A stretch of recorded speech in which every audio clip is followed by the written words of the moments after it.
Today we're diving deep into the enchanted hills, misty forests, and shadowy bogs of Ireland. Get ready for a journey into a land where folklore runs as wild as the winds, and ancient creatures still lurk in the hidden corners of the world. In this episode, we'll uncover the eerie and extraordinary, the Irish mythical creatures and paranormal legends that have haunted the Emerald Isle for centuries. From the mischievous Púca to the ominous Banshee and the terrifying Dullahan, Ireland's folklore is teeming with creatures that blur the line between myth and reality. Whether they're playing tricks on unsuspecting travelers or foretelling doom, these creatures and legends have been part of the Irish consciousness for generations. So grab a warm cup of tea, sit back and listen closely. But in the world of Irish mythology, you never know when something might be watching you from the shadows. My name is Kayla. My name is Xenu. And we are Cauldron Convos. You have to hold it. Yay! Welcome to our Irish Paranormal Legends and Mythical Creatures podcast. We haven't made an Irish podcast since 2 St. Patrick's Days ago, so welcome. Make sure to subscribe and like it if you are new. I used to think I was Irish because my dad always told us that we were Irish, and then I used to blame my drinking problem on that, and then I got 23andMe done, and it was like British and Irish, like which one, and then now I'm like, I don't know if I can blame it on that anymore. You're Irish curious. We're going to be talking about some fun mythical creatures, or maybe real creatures, from Irish folklore and some hauntings and paranormal legends, spooky stories, so make sure to buckle up and stay tuned to watch all of this podcast. It's going to be great. Let's start with the Púca, not the necklaces that those surfer bros wear. Those are Púca shells. Púca shells. Púca is Old English for goblin, and the Púca are shape-shifting troublemakers that can change into horses, goats, donkeys, cats, and other animals, though always with jet black fur.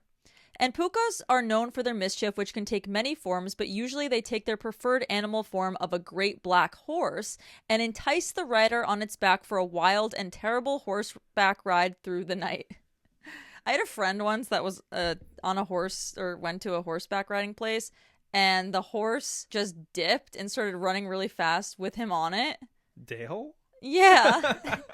And the horse went all the way back to the barn, and the guy that was running the horseback riding lessons was like chasing after him. Like, what do you do if you're the horseback riding instructor? Just chasing after him all the way back to the barn. And the horse apparently just wanted to be with the other horse guy. So maybe it was a Púca. And usually the rider that the Púca takes on its back or lures into, for a little horseback ride at night is usually drunk. So easy pickings in Ireland. So Dale. And even if they haven't been drinking, the Púca bewitches them, leaving them with a bad feeling and hazy recollections of a night poorly spent. I bet you they were always drinking if they're Irish. This sounds like an Irish person's excuse for coming home late. Like, oh no, like I don't even remember anything and I wasn't even drinking that much. But the Púca aren't just known for their harm and mischief. They can actually bring good fortune to some. They can serve as a protective entity, they help farmers with their crops, offering presents, or intervening ahead of a terrible accident to prevent harm. The Púca inhabit Ireland's remote places like bogs, hills, and mountains. The Púca are also associated with Halloween or Samhain, the Celtic festival. Púca have counterparts throughout Celtic and Germanic cultures all throughout Northwest Europe. Oftentimes, parents would punish little bad boys and little bad girls. You wrote that. Why'd you write that, bro? You trying to send me to jail? Little bad boys and girls were wanted to not eat. No, they were not wanted. They were warned not to eat the overripe berries. Overripe berries are delicious. Blackberries specifically, because this was a sign the Púca had entered them. Ew, get out. We gotta check the Púca's hard drive. Oh my god. But it is said that the rider may actually be able to take control of the Púca if it's already on it, but it has to be wearing those little spears. Or spears? Are they called spears? Like the spurs, not spears. The Púca's wearing spurs? No. The rider has to be wearing spurs in order to take control of the Púca, because they're riding the Púca. The Púca usually takes the form of a horse. So it's interesting that a mythical creature could be so powerful it could change into a bunch of different animals. Yet, if you have 2 little, pizza cutters on the back of your shoes, you can control it. Pizza cutters. Right? Yeah, I wonder if the croc versions work. There's an Irish Púca story, actually, told by a storyteller named Sean O'Croinin. And he described the method of control of the Púca as done by a young boy who had been the creature's target once before. The farmer asked the lad what had kept... The farmer asked the lad what had kept him out so late, and he made the excuse. The lad told him, "I have spurs." The farmer says, "Put them on you tonight, and if he brings you, give him the spurs." And this the lad did. The thing threw him from its back, and the lad got back early enough. Within a week, the Púca was before him again after housing the cows. "Come to me," said the lad, "so I can get up on your back." "Have you the sharp things on?" said the animal. "Certainly," said the lad. "Oh, I won't go near you then," he said. The Púca, "I won't go near you then." Like, what? The protective power of the sharp things, as they are always referred to by the Púca in the tales, may stem from the Irish belief that cold iron has the ability to ward off the supernatural. So that's kind of a cool little factor, that it's not just the spurs itself, but it's the cold iron. Yeah, it's convenient for Irish people to sleep better at night.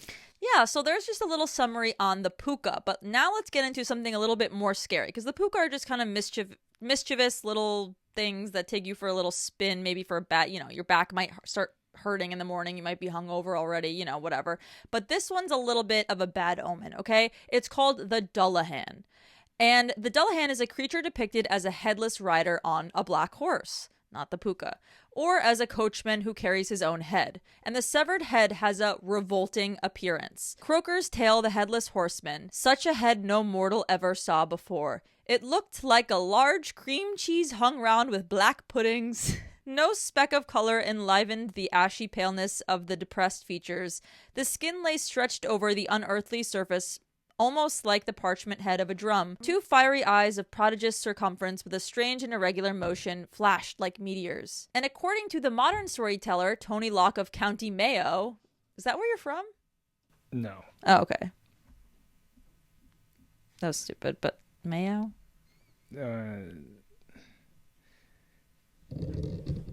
According to the modern storyteller Tony Locke of County Mayo, the Dullahan's mouth, full of razor-sharp teeth, forms a grin reaching the side of the head. Its massive eyes constantly dart about like flies, and the flesh has acquired the smell, color, and consistency of moldy cheese. They constantly describe this thing as cheese, as cream cheese, moldy cheese, stinky cheese. They're fat Irish people. They love Kerrygold cheese. I don't know.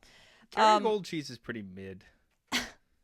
Their butter carries their company. And the Dullahan is usually depicted driving a horse-drawn carriage out of a graveyard. He also arrives at doorsteps of people who are soon to die.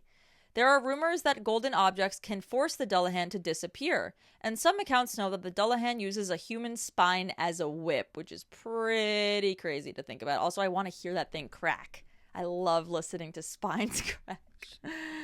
Anyway, it's also said that the Dullahan can't cross water, so you can cross a river to get away from one. So if you guys heard that and you ever are running away from a Dullahan, I don't know how to say it, then cross a river. But there's another Irish mythical creature that is also known as a harbinger for death, and it's probably the most famous one. Maybe you've heard of it, and it's called the Banshee. The Banshee is typically described as a woman, though her appearance can vary depending on the region and the storyteller. In some accounts, she's beautiful, a young woman with long flowing hair, while in others, she appears as an old hag. Much like Irish women, it's very hit or miss.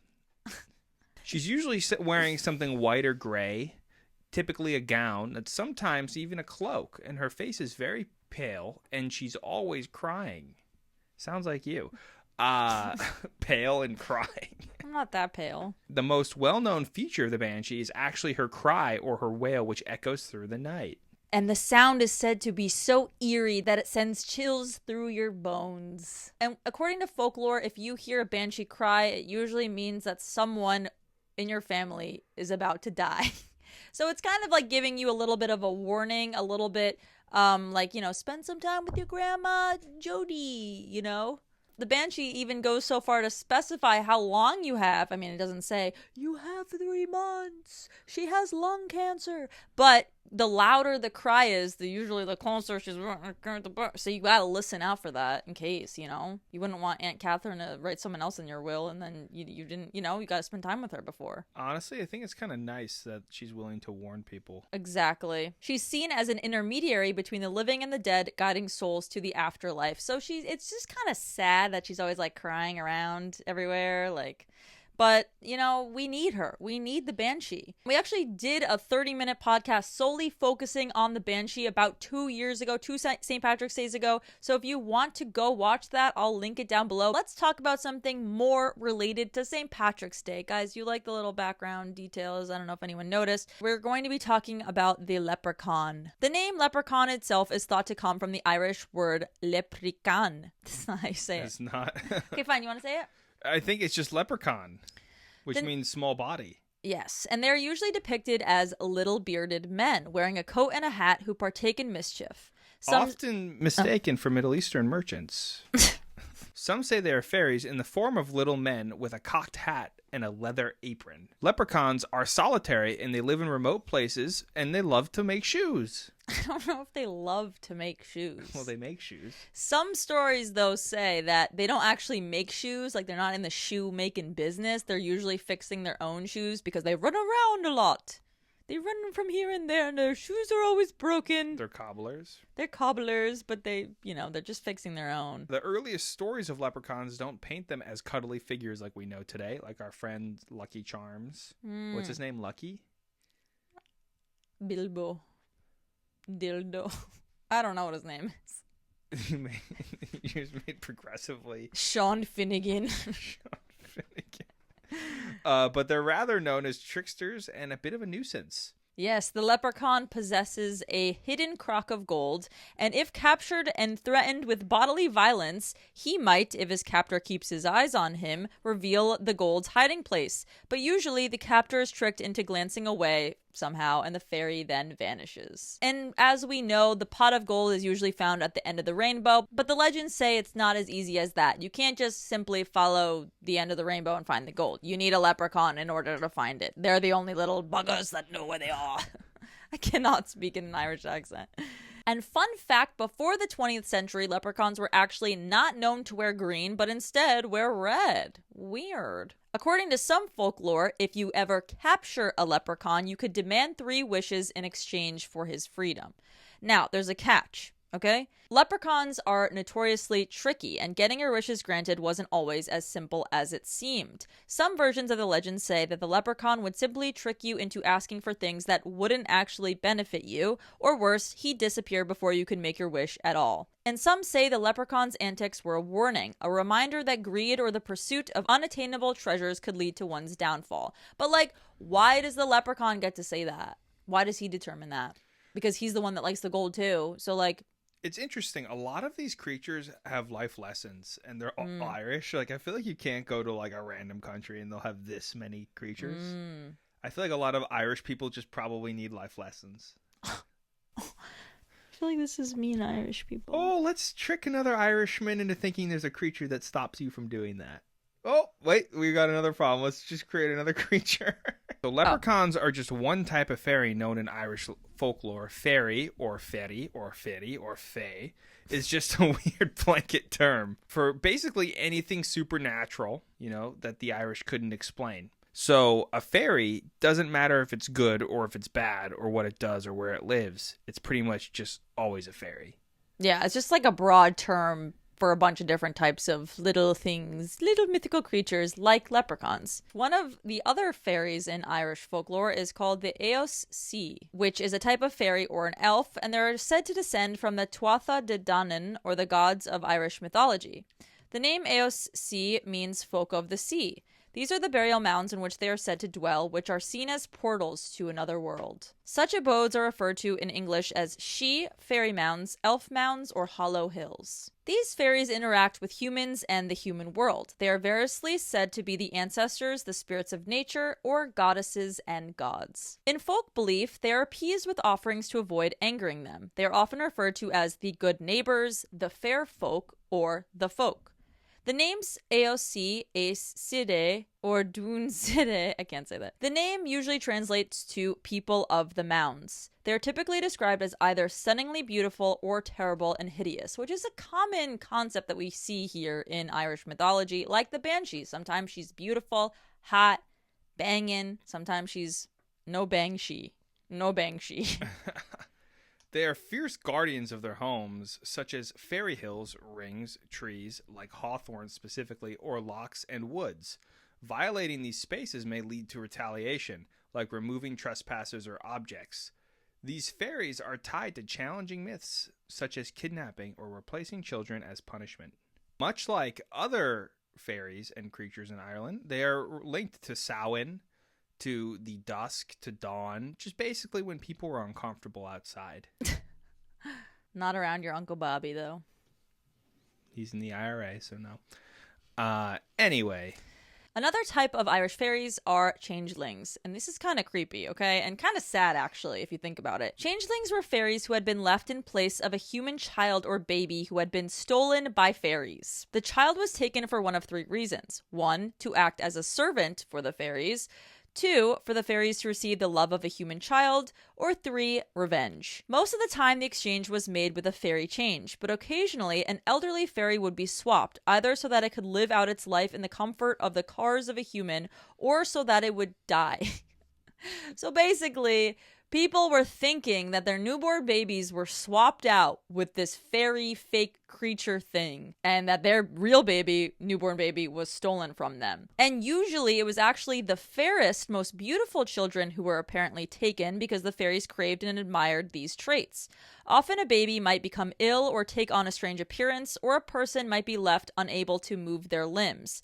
Fairy struck, as they called it, and the local people would begin to suspect fairy work. In medieval times, children with deformities, illnesses, or conditions that were unexplained at the time were thought to have been replaced by changelings, which is why many were abandoned or even killed. But there were those who suspected their babies had been swapped with a changeling who still felt as if they had to look after and love their changeling child, for fear that the fairies would harm their stolen child or worse, never bring it back. Is that what your mom kept you? It was so nice of her to do. So nice of her. Belief in changelings endured in parts of Ireland until as late as 1895, when Bridget Cleary was killed by her husband, who believed her to be a changeling. So basically, what happened was people with children that had deformities or illnesses, they would basically just make this up and be like, oh, my real baby was swapped out with a changeling. This is not my baby. Just to like either get rid of it or It's kind of convenient. I mean, yeah, it's pretty messed up, pretty sad, because, like, what are the odds fairies actually swapping it out? It's like, it's probably like the kids that, you know, the newborn babies were really cute when they were little, and then they slowly got uglier, and then they're like, oh my god, it's a changeling. Get rid of this ugly thing. Get rid of this thing. I actually would like to watch a movie on this. That would be kind of funny. This is kind of an interesting there probably theory. aren't any good movies. We can make one. But now that we talked about some mythical creatures, let's get into the more paranormal, spooky ghost stories involved in Irish legends. So Red Mary is a ghost that is said to haunt the Leprechaun Castle in County Clare, Ireland. Red Mary was a woman who had hair like a fiery sunset and a temper to match. We all know that red-haired Irish broad that goes to bars and smashes wieners. I don't know why she's smashing wieners. No, that's like messed up, bro. That's like half the women in your family. Red Mary. But Red Mary was married multiple times, including once to her cousin named Connor O'Brien. How do you say you're Irish without saying you're Irish? Connor fought with rebel companies, stealing from English settlers, stealing things like sheep, cattle, swine, just to match, you know, his wife, Red Mary. And he also caused trouble whenever possible. Some even believe that Connor's battle success was due to his wife's witchcraft. But in addition to her witchcraft, Red Mary was she just went rogue all the time. She would hang servant girls by their hair and wait until they died. Like, just throw them out the window, hang them by their hair, sometimes mutilating them. Apparently hung men out the window as well. And it just got worse after her husband/cousin, Connor, died. Red Mary then married apparently 27 more times. Red Mary's death is shrouded in mystery. Some say she starved in a hollow tree, was swallowed by one, or choked on a branch. How the heck? What is this? Why is she choking on a branch? Her ghost is said to haunt the old castle, accompanied by eerie laughter and screams from her victims. So the Red Mary legend, like many legends that have been told for centuries, is a little bit fuzzy. Some say that she was married 20 times, 25 times, 27 times. Some say that she was horrible, evil, practiced the occult, and was mutilating people. But really, The legends get a little jumbled up here and there. Sounds like someone was jealous of Red Mary. Let's talk about the haunting history of Loftus Hall. Loftus Hall is a large mansion house located along the Hook Peninsula in County Wexford, and it goes back through the centuries. The original hall was built in 1350 by the Redmond family during the time of the Black Death. It was known actually as Redmond Hall until the 1650s when it was given to English planters, the Loftus family, and from then on it was known as Loftus Hall. That kind of sucks, like being known as a certain place for hundreds of years and then you give it away and then they change the name. Like, you got it for free and you still change the name. Yeah. The building, which stands today, was heavily renovated between 1872 and 1879 in preparation for a visit from Her Majesty Queen Victoria. But the visit actually never ended up happening, so the Loftus family were left with huge debt following the major work carried out on the building. They had all this debt because they wanted to impress Queen Victoria, and then she just doesn't show up. What a flaky girl. We hate that. That's the worst, when you prepare for a guest to arrive and you clean your whole house and you're like, and then they just they're like, sorry, can't come. I'm like, why'd I do that? I would have just lived in filth like a pig for another 5 years. Yeah. I mean, I have people come over more than 5 years. The last of the surviving Loftus family passed away in 1890, and the bankrupt estate was put up for sale. But over the subsequent years, the building served as a home for the Benedictine nuns, a school for girls run by the Sisters of Providence, and at one point even became the Loftus Hall Hotel, which closed in the early 1900s. But there's an eerie story that has stuck with Loftus Hall for many years. According to legend, one stormy night, a stranger approached Loftus Hall on horseback and was invited in by the Tottenham family who were living there at the time. The young Lady Anne Tottenham became enchanted by this stranger. One night while playing cards, Lady Anne dropped a card, and while bending down to retrieve it, she caught a glimpse of the stranger under the table. He had cloven hoofs instead of feet. With that, the stranger shot through the roof in a ball of flames. The story goes on to say that Lady Anne never recovered from her ordeal and was locked in the tapestry room where she died years later. According to some versions of the tale, Lady Anne's downward spiral culminated in an even more sinister revelation. It's said that she later died in the hall, and before her death, she claimed to have been in contact with the devil himself. Some reports suggest that she was driven mad by the experience, and her death was linked to the evil force she had encountered. In the years that followed, the hall was rumored to be haunted by her ghost, and the presence of the devil adding to the house's eerie reputation. Servants and family members reported seeing her ghost wander through the house at nighttime. Poor Lady Anne. The Hellfire Club is a secretive and controversial society that emerged in the 18th century, primarily in Britain and Ireland. It became notorious for scandalous activities and its members' disregard for social norms, including hedonism, debauchery, and possibly occult practices. So the Hellfire Club was this club that was, I guess, on Montpelier Hill. So it's a location called Montpelier Hill. It was built in 1725 as a hunting lodge using stone stolen from a nearby ancient Neolithic tomb. It was home to the Dublin branch of the notorious Hellfire Club, the London-based, hedonistic fraternity you were just talking about, and was catered towards English gentlemen. The building was leased to a high-ranking member of the Hellfire Club, the Earl of Ross, in 1735, and that's when the supernatural rumors started to circulate. The lodge quickly became associated with blasphemy and the worship of Satan. There were rumors going around about the building's ancient spirits and satanic antics, such as demonic summonings and child sacrifice. Wait, repeat that because you were like, I'm trying. Well, I was going to say, it sounds like the Clintons were here because they do demonic summoning and child sacrifice. And ritual cannibalism. Yeah, well, the Clintons. She's there. Hillary. She runs the Hellfire Club. Okay, that was a joke. When the Hellfire Club burned down for the last time, rumor had it the source of the blaze was a member, Lord Santry, burning a dwarf servant alive in a ritual gone wrong. It was then abandoned. It's like Wolf of Wall Street to the next level. Yes. So the final story is about the Faceless Lady, who is another beautiful lady who happens to be dead, like everything good in Ireland. She was a famous beauty who lived in Belvery Castle. Overlooking Cork Harbour in the 17th century. And word of her ethereal comeliness spread far and wide. It reached the ears of a local lord by the name of Clon Rockenby, and he declared he must have her for his wife. Her name was Lady Margaret Hodnett, And although she was quite fond of her own reflection in the mirror, she didn't find Lord Rockineby to her taste at all. So, however often he asked for her hand in marriage, as often again did she refuse him. Bye. After the last humiliating refusal, Rockineby decided to take her for his wife whether or not she felt so inclined. Don't you love back hundreds of years ago? Wait, how long ago was it? I don't even want to know, actually. And he roused up his armies and went to war. How would going to war do that? He reckoned the Hodnits, pampered so long in lap of luxury, would fold over easily enough before his show of arms. Well, he couldn't have been more mistaken, for they held out in their castle for a whole year before opening their gates to him. They said, "Get out." Upon entering, he went directly to his bride-to-be, but was appalled to see how thin and shriveled she had become out of starvation. His lust thwarted, enraged, he smashed her favorite mirror just before her brother ran him through with a sword. After this, Margaret went slowly insane, and she went from mirror to mirror to see if her luscious beauty had returned, but it never did, and she lived out her days, never leaving her castle. Local legend has it that her ghost still roams the halls and gardens of the castle, sometimes wearing a white veil, sometimes with no face at all. Her shade sometimes rubs a place on the wall as if touching a mirror, and that spot on the stone is smooth. And that is the story of the Faceless Lady. Was that what her name was? Yes, the Faceless Lady, which I still don't get how she had no face. Ireland is such a sad place, man. Everyone is so sad there.